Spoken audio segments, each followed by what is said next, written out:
The Palestinians, though they had nothing to do with 9/11, were blamed not only for celebrating 9/11, but for interfering with Pax Americana and the state that former Secretary of State Alexander Haig called America's unsinkable aircraft carrier in the Middle East. That's Israel. When the Bush administration demanded democracy for the Palestinians in 2005 as part of its democracy promotion agenda, it was forced to reject the results. When Palestinians voted for Hamas, a less corrupt alternative to the ossified Fatah party and its Palestinian Authority in the West Bank and Gaza, Hamas pledged to resist the perpetual occupiers while the Palestinian Authority functioned as a kind of Vichy regime, assisting and collaborating with the occupation. Gaza was placed under siege from 2006 on.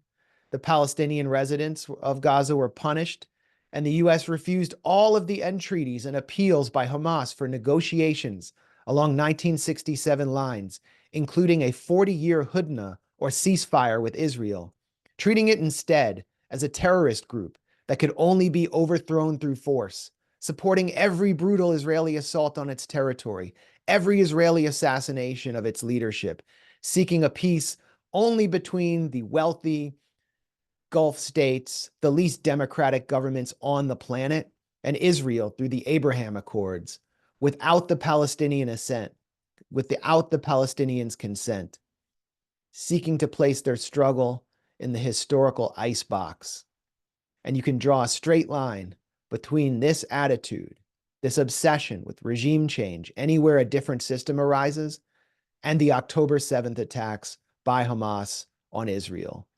Hamas's leader, Yahya Sinwar, has explicitly drawn this link. Today, the U.S. adopts the Israeli plan of eradicating Hamas, a plan which rejects Kennedy's wisdom, which calls for respecting people even under governments that are seen as adversaries.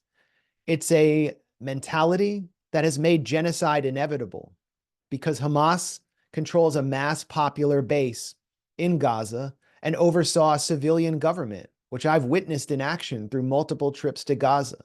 Today, any Palestinian who maintained any connection to that government, whether as a janitor in a government facility, a hospital administrator, a municipal worker, or a police officer who is helping to stop drug smuggling or to allow aid shipments to reach people in Gaza without being looted, they are all targets of Israel's dystopian AI assassination system, and they are killed nightly in their beds along with their entire families.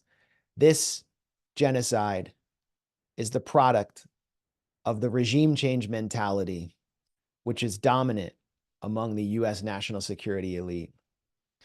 JFK in his time dealt with an Israel lobby, and there are many theories around his assassination seeking to connect Israel to it. Can't really comment on those. One thing is for certain, I don't think JFK could have ever imagined the control that the Israel lobby exerts over U.S. politics, and I doubt that someone like him would have bowed to it the way that Joe Biden, Kamala Harris, and Donald Trump have.